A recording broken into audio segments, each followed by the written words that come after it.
I took a deep breath as I approached the house. I parked my shitty 2010 Mazda hatchback down the block, off Dewey Avenue. I didn't want the patchy paint job and plastic sheet duct tape over the shattered back passenger side window to diminish the curb appeal. It really was a beautiful home. The clean, white siding stood out stark against the deep green of the trees framing it from behind. The smiling face of my new boss, Wendy, who was kind enough to hire me when I moved to Gray Hill a few months back, stared up at me from the for sale sign on the manicured lawn that was several times larger than my apartment. To calm my nerves, I kept running through the details in my head as I approached. Built in 1991, 1 story, 4 bedrooms, 3 bathrooms, 2,800 square feet, entirely renovated within the past year. Every time I walked inside, I was reminded of my initial surprise at the fact that the family had wanted to sell it at all. It had sat vacant for years, and they'd completely renovated, but they had moved back out before they would have even had time to enjoy it. I set the AC to a comfortable temperature, placed finger foods out on the brand new granite countertops, generic music that could best be described as chill playing, and had a candle on the warmer. I'd heard a recent story of a realtor lighting candles throughout a house and forgetting to extinguish them before locking up.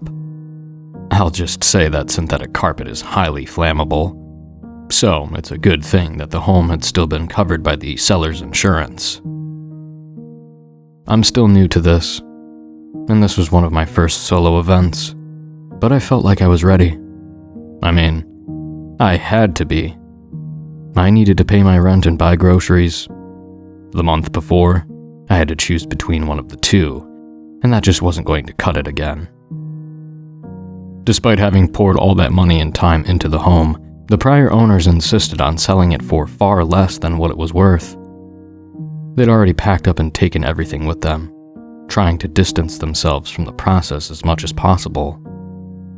They refused to set foot back inside, opting to instead answer any questions I had over the phone with tense one-word answers. The longest sentence any of them ever spoke to me was an impassioned, "Please, do whatever you can to get rid of it." Despite all of that, I was feeling good, and I had an hour to spare before the open house started and people started streaming in. To pass the time and further calm my nerves, I decided to wander around as another last-minute refresher for any questions I'd get. I walked around, circling through the kitchen and living room, past the stairs. Wait. I stopped so abruptly that I nearly tripped myself. The stairs were not there any of the times I'd been to the house. I was sure of it. But since staircases don't typically appear out of thin air, I thought maybe I was so nervous that I was just losing my damn mind. I decided to check my paperwork to make sure I wasn't conflating it with a different house I'd been to recently. It did confirm that this was a 1-story. The long set of worn wooden stairs, they seemed old, as if the owners had ignored them during their renovations, led to a small landing and door. There was no second floor visible from the outside, though. There was just physically no room for it. Despite defying logic, it was clearly there. I hesitantly decided that I might as well check it out in case I got questions about it. The old wooden steps creaked in protest as I climbed. As I walked through the door, it felt like I'd stepped several decades back in time. When I cleared the threshold, I felt a painful pressure in my ears, as if I were on an airplane making steep landing. A musty smell of old, forgotten things permeated throughout. There was a small extra kitchen, another family room, a bathroom, a bedroom, and a locked room with a glass door. A full-length curtain on the other side obscured the interior from my view. I stopped to take it in, and the curtain seemed to flutter, as if there was a slight breeze. Or something moving behind it. The bedroom had wallpaper consisting of ornate patterns and black velvet flowers.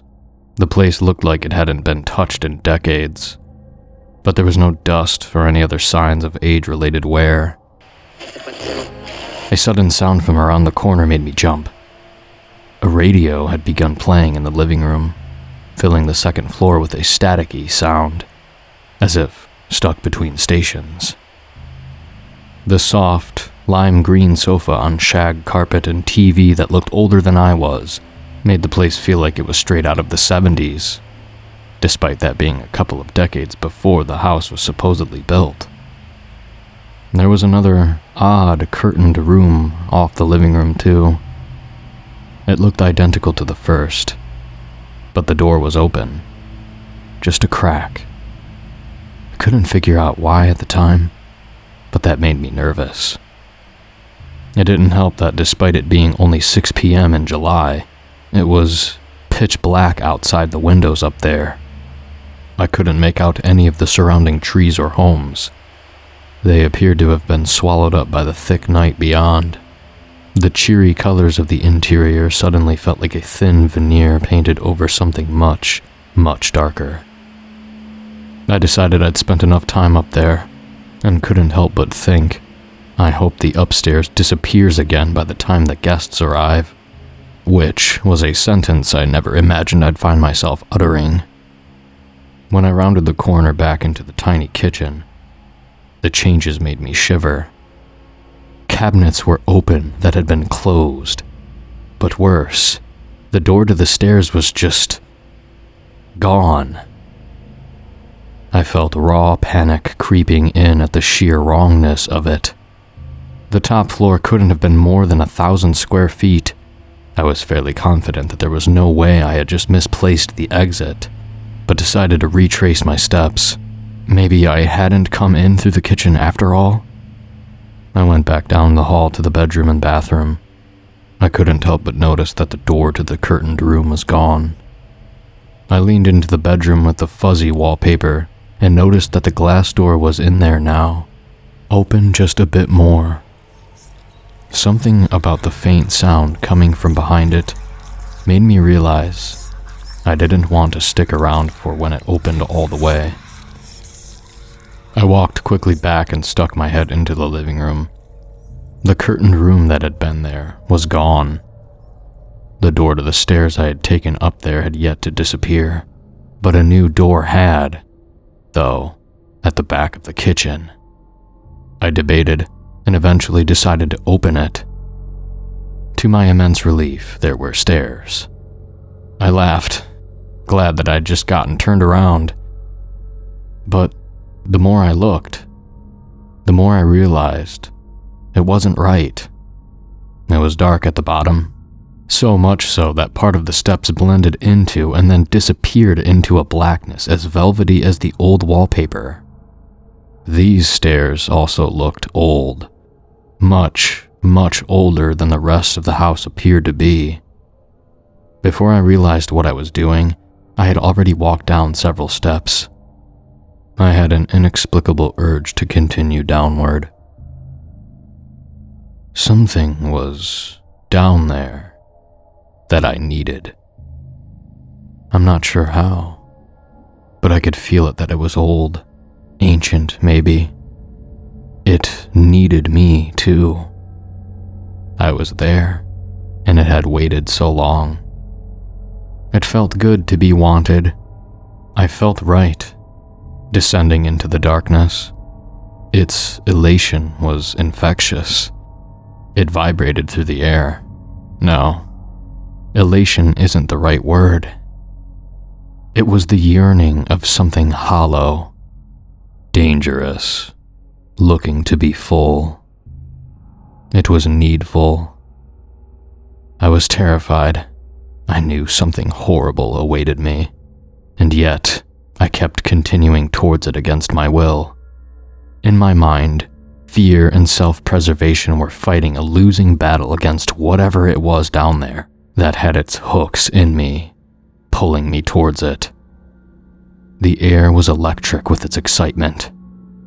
My foot began to disappear into that horrid, beautiful, foreboding darkness. In the distance, a door opened and closed, shattering the silence. Someone was calling out to me. It was a light in the dark. I blinked and suddenly remembered the open house. In that moment, the connection between the thing in the darkness and myself was broken. I took advantage of the distraction and ran back up the stairs, slamming the door behind me. Someone was downstairs, looking for me. I ran through the kitchenette, and to my relief, the door to lead downstairs had returned, the real stairs. I could have cried in relief, but didn't dare blink or let anything obscure my vision, lest it disappear again. The door to the curtained room had also moved again, right next to the exit. It opened towards the back hall, so that I could have peered inside from where I was standing. It was halfway open, and my instincts told me, do not look in there. Don't look. As I reached for the knob of the door to downstairs, a soft crying permeated the air.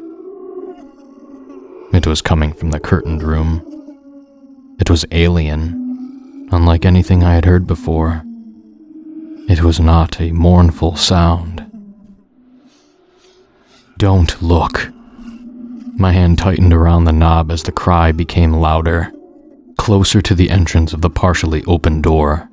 Closer still. I darted down the stairs, only pausing once I'd reached the bottom to look over my shoulder, only letting out a breath after ensuring nothing had followed me. Someone had shown up early. I must have made a terrible first impression as I came flying down the stairs, sweaty, eyes wide with terror. I tried to get my shit together and think of some way to explain my terrible state. But before I could even begin to figure out what to say, he gestured to my ears. "Are you okay?" I gingerly touched my right ear, and then the other, and sure enough, a small trickle of blood was leaking from each. I hadn't even noticed, but it had been dripping down, staining my collar. I managed to collect myself a bit before the rest of the potential buyers came filing in and let my hair down to hide the bloodstains. The rest of the night was a blur. Honestly, I was on edge, ready to leave and lock myself in my apartment, sleep with all the lights on. I decided I was never going into a dark room again. I could barely focus on the open house. I hoped, more than I'd ever hoped for anything before, that no one would go up the stairs or make me go up there again. Not a single guest approached them, asked me about them, or even looked at them. Instead, they dodged around the staircase like there was an invisible obstacle there. For a while, as I nodded and answered questions robotically, I wondered if I had imagined the whole thing. Was I losing my grip on reality? The only thing that confirmed to me that I hadn't had some sort of waking nightmare was when the first guest stopped me on his way out.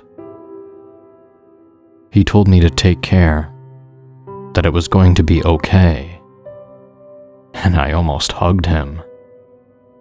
I think he saved my life by giving me some sort of anchor to reality. He took one last look at me, and then very clearly stared up at the door at the top of the stairs for quite a while, before disappearing out the front door. After making my rounds through the house, once it seemed like the last straggler had left, I stuck my head outside to verify. There was still one last car in the driveway, meaning someone was still in the house. I could just barely make out faint footsteps. They were coming from above my head, and I called out a cautious, "Hello?"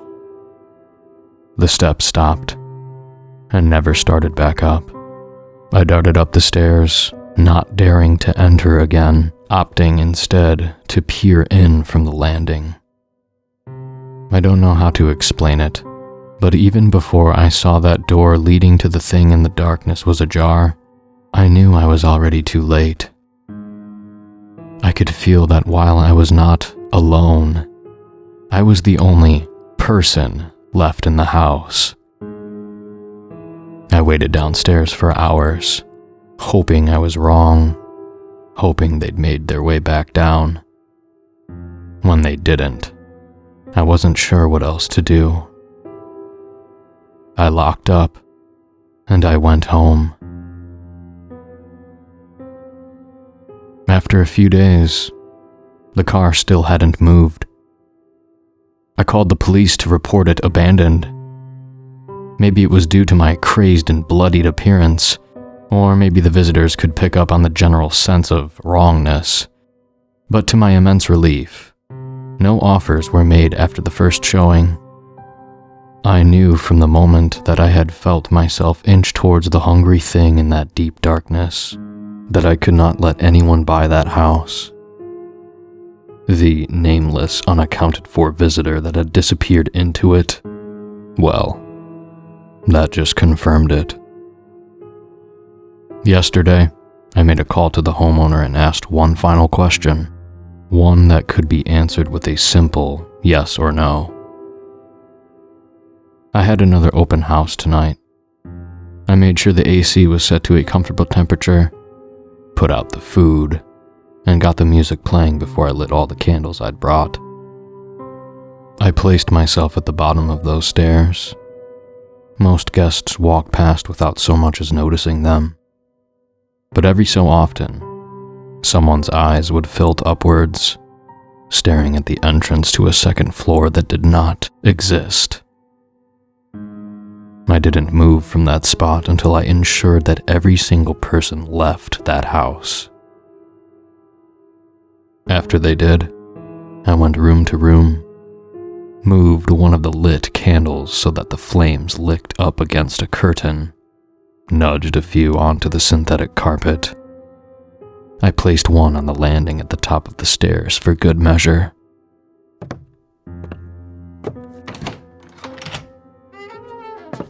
I waited for the roar indicating the spread of the flames before I shut the door and closed the lockbox. As I stared out at the car, which had remained abandoned in the driveway for weeks, I could almost hear the strained voice of the prior owner. "Please, do whatever you can to get rid of it."